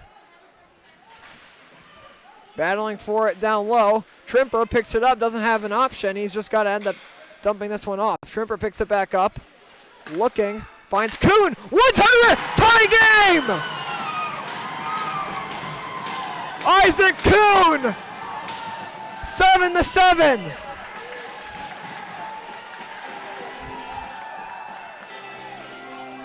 IHC looking to make me eat my words and prove that they can go toe-to-toe with Beeville in a firefight. Yeah. What a third period. We still have just under 6.5 to go and just under 4 minutes left on this power play. 14 goals combined by these two squads. This is just a shootout at the old Three Rivers Ice Complex here tonight. What a finish by Kuhn on that one-timer, and a great screen by his teammates in front. No, I don't think Bice ever saw it. Now, once again, they're just putting people in front, Killian. They know they got the shooters from the outside. If they can keep enough traffic, create enough screens, it's going to be a tough day for Bice to be able to see anything that's going by. Nearly blowing a tire there with Sam Miller trying to bring that in. This one stays on the ice surface somehow. I thought that was destined to go into the Beeville bench. 7-7. The offenses are certainly out to play in this third period. We started this period 4-3 IHC. IHC picked up the first goal. Baldwinsville then scored the next 4, and now IHC has scored the last 2. And down the ice it goes. Baldwinsville looking to respond. And it was Rylan McCollum who had to get to that, and ultimately this will just get sent around, so it gives IHC time to reset. Up the ice they go. That one intended for Sam Miller. He tips it on in, or I guess not. Icing. So this is a really tough situation for Baldwinsville to be in, especially when we know that the sort of had the sort of momentum going with a 2-goal lead. This is where they got to dig deep, right? Dig deep and rely on the shooters to be able to get that goal. I don't think they want to push this to overtime, killing the way that this game is going. And I mean, if it did go to overtime, we could probably expect a goal within the first 20 seconds, the way this thing's gone. That one goes out of play. We'll see where they mark the face-off. 2:34, still over half the major left. Certainly IHC's calmed down in the offensive pressure department here on this power play. Yeah. And face-off will come back in front of the Beeville bench. It is Hinman on the draw. He's matched up with Carter Nethers. And we get whistles. Looks like a false start on IHC. And we'll try again. This time it's Dominic Weisner on the draw. He wins it back over to Aiden Trimper. Trimper over to Kuhn. Kuhn with a goal on this power play already. Moving on in now is Trimner. Sends it down in. Down low is Carter Nethers. Nethers up to the point for Kuhn. Kuhn sends it back down low. Here's Weisner. Weisner was looking for Nethers initially, but wasn't able to catch up with it in time. Weisner now gives it on over to Aiden Trimner, but he could not get that one to go. 1:53 left on the penalty, 4:27 in the third, 7-7 tie. This one just destined, it seems, to be broken open by somebody. But nobody's been able to pull away. Trimner, offside. Oh no, it's a penalty. It's a penalty on number 16, Dominic Weisner, for interference. It's going to be a 4-on-4 for 1:41. I thought that was just being blown dead for an offside. Guess not. And now, the rest of the power play neutralized. What can Baldwinsville do with this extra space?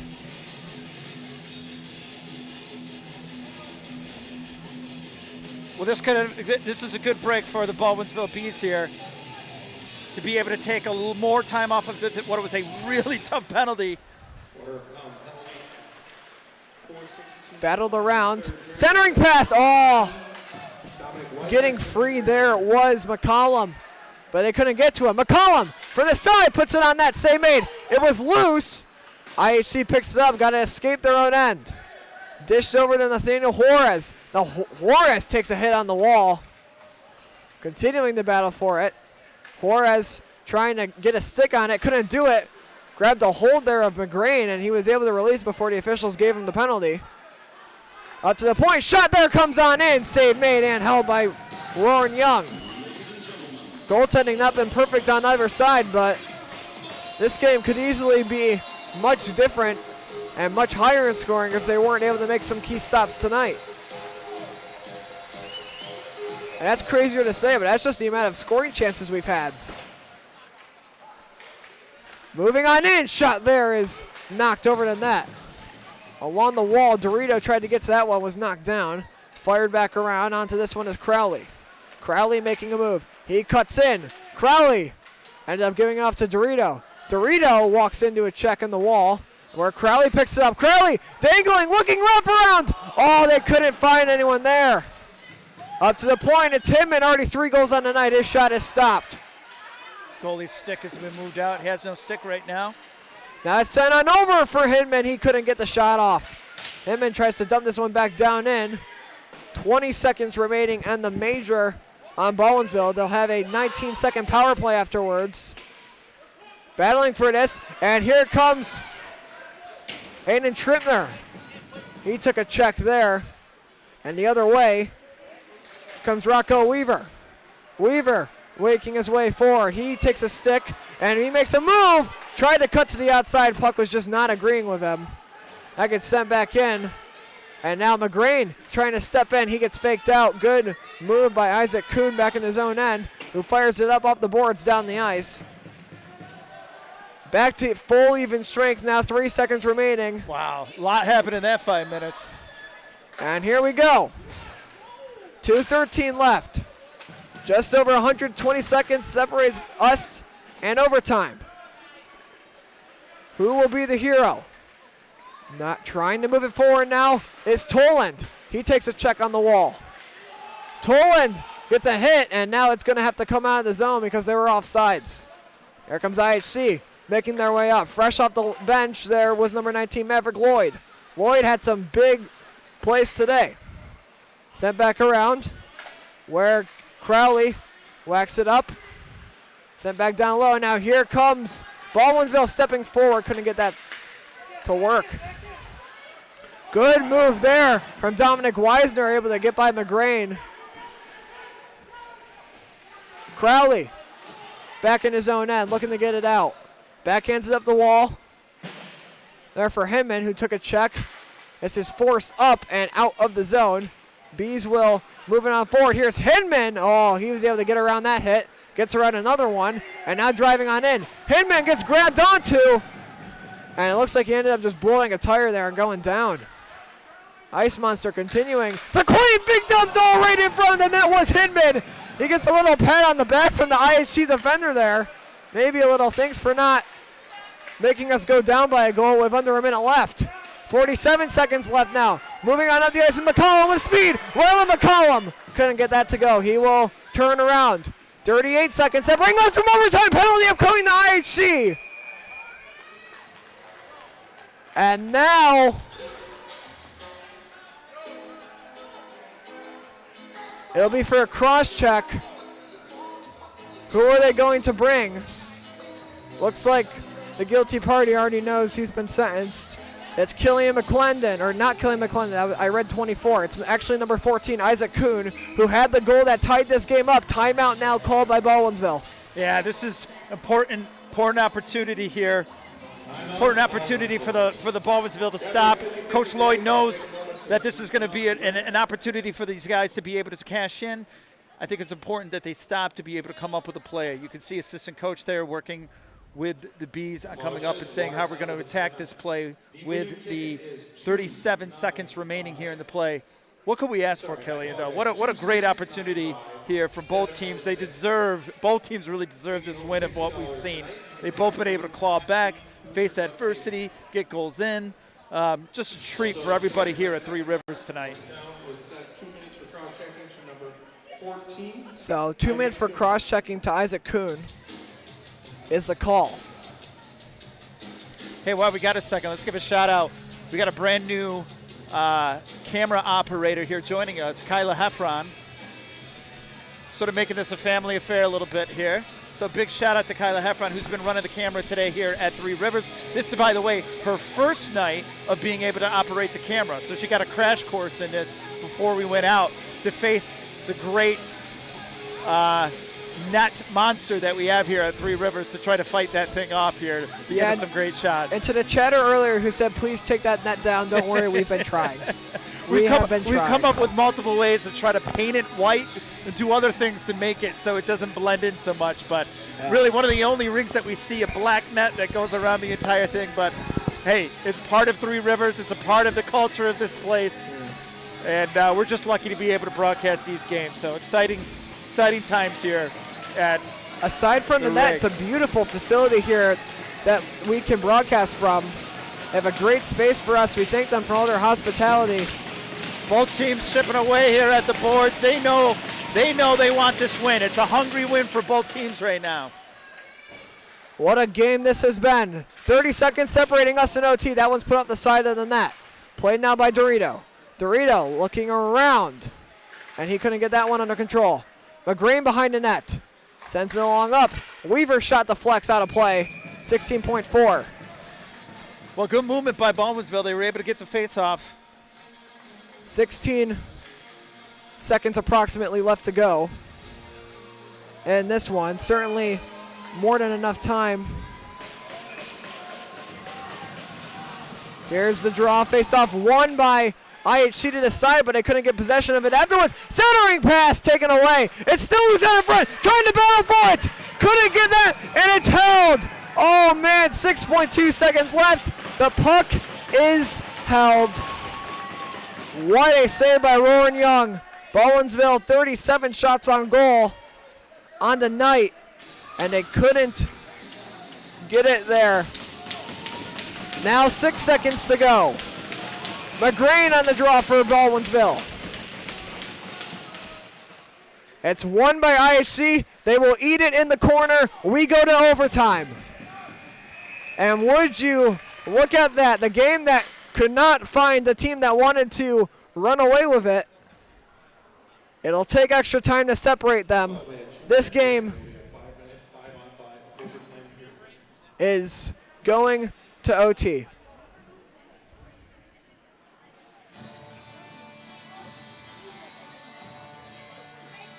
So Brian, what's your interpretation of this one? Well, I mean, first off, I think we got to take a big breath, right? We got to take a big breath and step back and talk about how this game sort of started, where it was quick goals and both teams sort of crawling themselves back in. I'm just surprised, and I think we're both looking at this thinking, we were surprised. We thought that at some point along this game, there would be some distance made.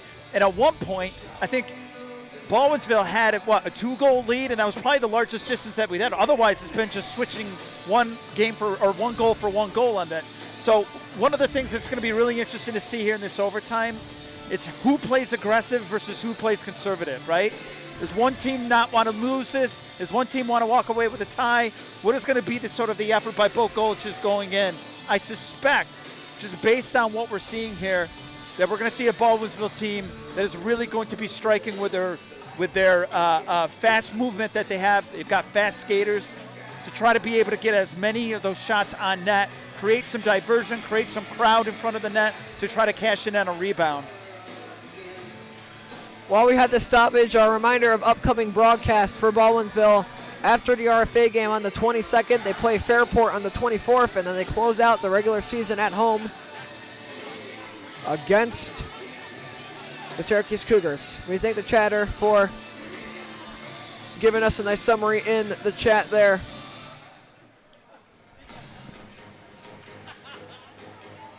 And he is correct. It was 5-3 IHC, then 5-5, then 7-5 Beeville. Beeville won a 4-goal straight run after giving up the first goal in the third period, which they proceeded to take a major penalty on, and IHC cashed in.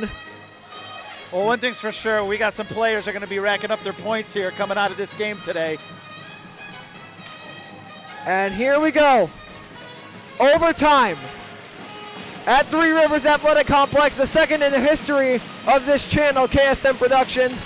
Last one ended with nobody scoring, but great entertainment.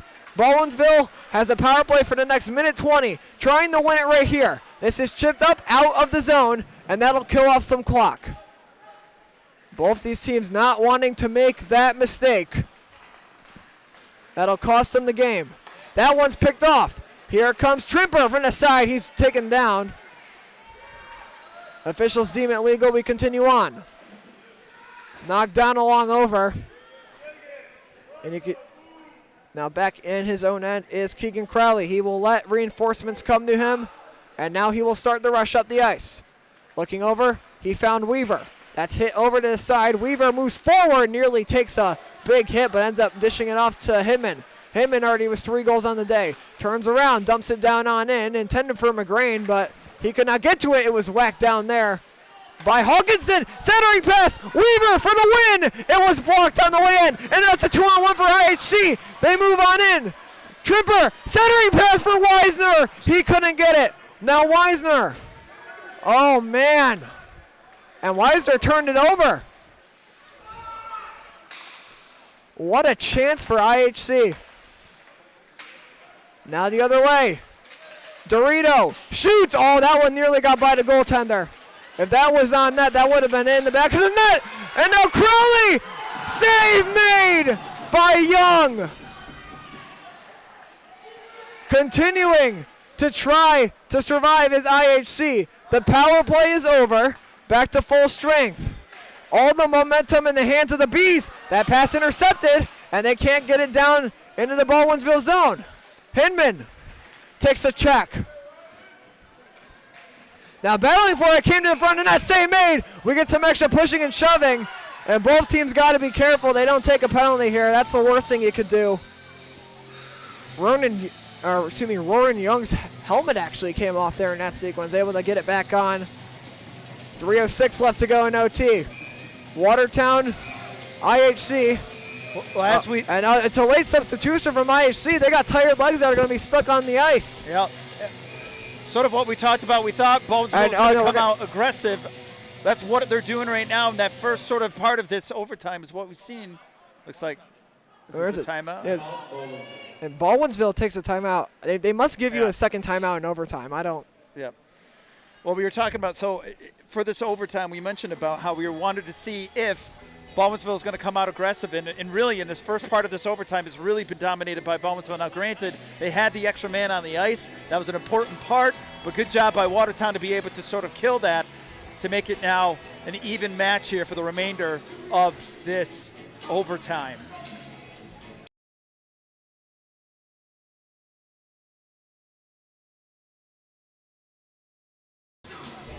What happened to Brian? He's still here. He's hanging out beside me. He's been fired off his camera duties for today.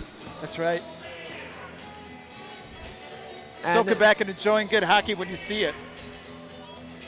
For a sense of how many people were at this game when it started, because it was Teacher Appreciation Night, I actually had to pull out one of the little boxes that are stored under the bleachers to stand on it so I could actually see over everyone's head to commentate. And I mean, yeah, what a great ceremony, though. I always love these teacher appreciation nights that they do for these students. An opportunity to really sort of give back and say thanks to the people that really sort of stood out to them throughout their careers. What's really cool is when you see some of these teachers who are coming back from middle school, even elementary school, coming out with some of these players. So what a really cool ceremony that was had here by Baldwinsville earlier on today. But that seems about, 3 weeks ago now at this point, the way this game has been going? And now 3:06 in OT.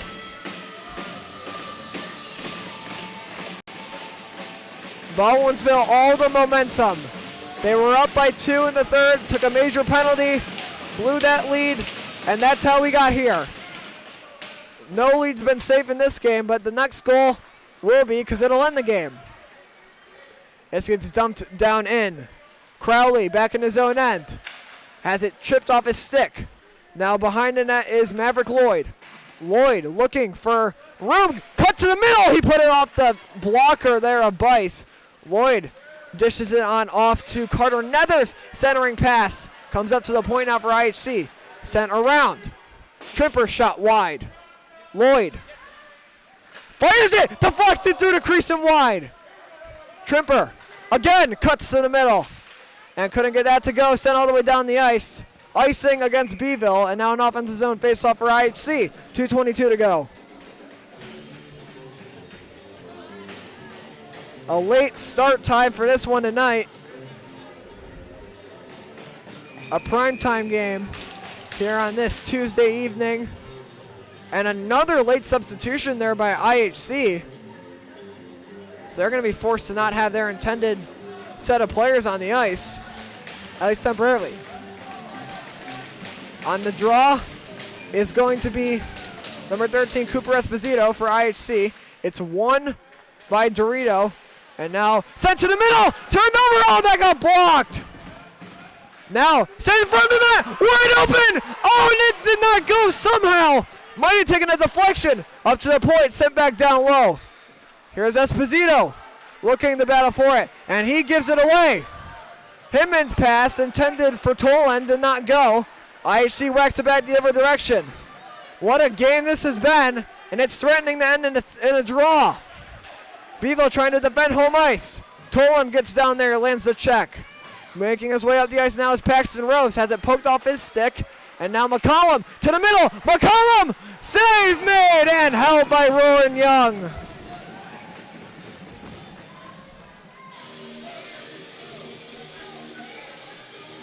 And this one gets even crazier. Yeah, well, some great opportunities on both ends. Once that power play sort of ended, that really gave the opportunity for IHC to get back into this. And so you saw it. There was almost about a minute and 30, almost a minute and 40 seconds to that play where that puck was just heavily down on the Baldwinsville side. Baldwinsville looking to win it. Oh, McGray nearly got the face-off shot to work. What a great move. And this is sent up the ice now. Maverick Lloyd. Lloyd looks across, has his man, shot blocked. It goes out of the zone. Some great blocks happening by the Baldwinsville Bees here.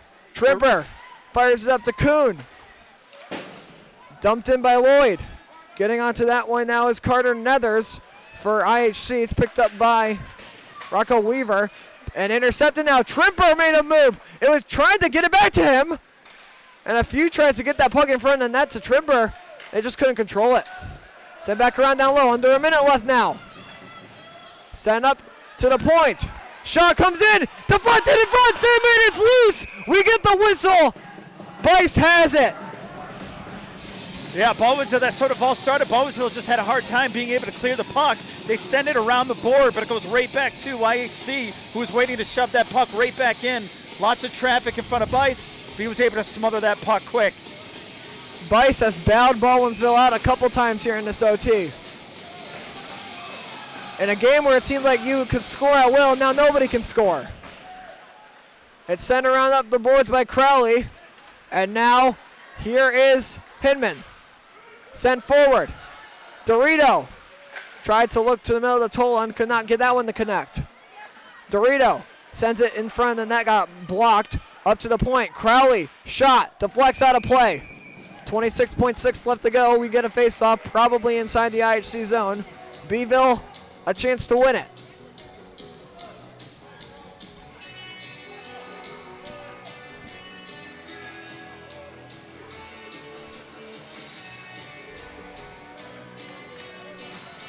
Here's the face-off. Beeville trying to win this one. The waiting moments of OT. They have the opportunity here. Dorito blocked in front. Dorito again. That one did not go. Dorito a third time. He is stopped by Rowan Young. Wow, Young just standing on his head there saying 1, 2, 3. All 3 attempts, nowhere to go, shutting that thing down. Let's do it again. Hinman on the draw. Right back to Dorito. That time he had it poked off his stick. Trying to chip it out of the zone was IHC. They end up knocking it out of play after it hit Aiden Trimper's glove. Stays in the Beeville zone. Or excuse me, the IHC zone. On the draw is Hinman.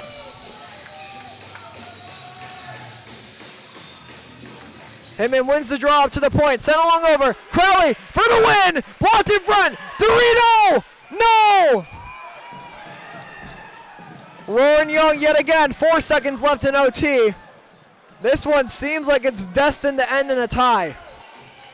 And if you're IHC, I mean, you got to imagine the name of the game is get to this puck, block it. Yeah, the way that this is happening in overtime, it is. It's just block the puck, cover it. Face-off one. IHC kills it on the boards. We end in a draw. Wow. That is how this one will come to a close.